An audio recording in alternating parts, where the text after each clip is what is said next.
Bill O'Reilly and other people working at Fox News have made a lot of money and filled a lot of time on air talking about the war on Christmas over the years. Unfortunately for them, Christmas only comes one time a year, and thus our secular attempt to completely destroy it can only happen one time a year. So to make a little bit more money and fill a little bit more time, now they're launching the defense against the war on the Easter Bunny.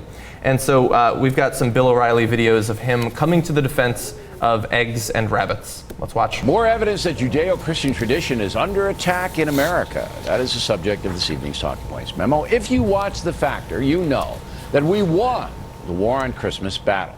But the war on Judeo-Christian tradition continues on in some public school districts. In 10 days, it will be Easter Sunday. But in some schools, you are not allowed to say the word Easter.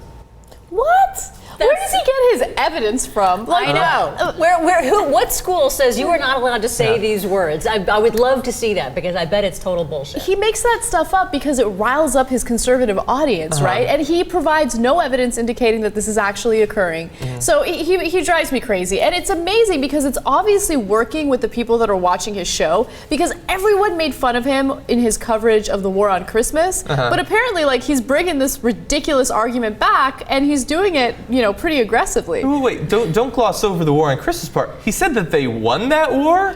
I know. There is no war. There is no war. No, I get that. Right. But if he's declaring victory, does that mean that he's not going to talk about it this year come November and December? Because that would be awesome. That would be awesome. They all write books about it, by the way. That's why they really want to cash in. But really fast, we have a little bit more of Bill O'Reilly. Secular progressives are running wild with President Obama in the White House. They feel unchained, liberated, and they're trying to diminish any form of religion. The goal is to marginalize religious opposition to secular programs. In Scandinavia, there are laws that say you cannot criticize minorities, and if you do, you could be arrested. Secular progressives want laws like that here. Also, the legalization of drugs, well underway in many places, and that is a secular cause. So, if the far left can marginalize Santa and the Easter Bunny, if they can tell the children those symbols are obsolete and unnecessary, they then set the stage for a totally secular society in the future. Yeah, like all the politicians that are trying to get the Westboro Baptist Church to stop protesting. Oh, wait, that's not happening.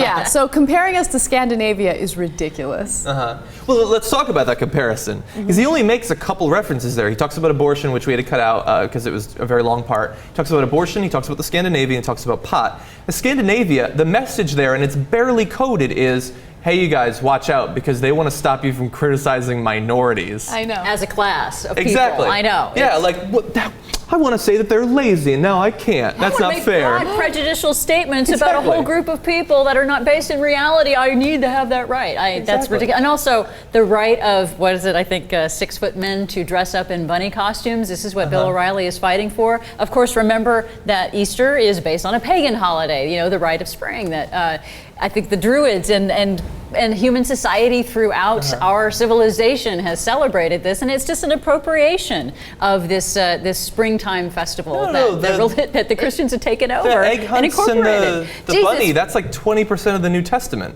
I'm pretty sure.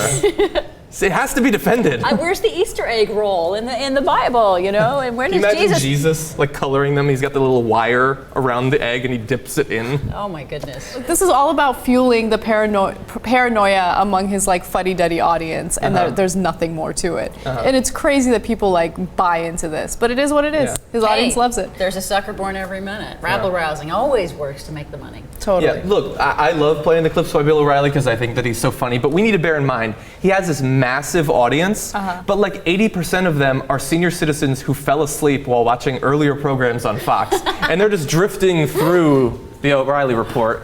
And then of the 20%, the rest of his audience, most of those are like fact checkers and people who need to produce videos for news programs. They're all liberals watching his show because they need to clip out the crazy stuff he says every day. Like Media Matters probably accounts for 50% of his audience. Media Matters and J.R. Jackson. Yes. So O'Reilly, maybe you should tailor your broadcast more to them because they're the only ones watching and awake.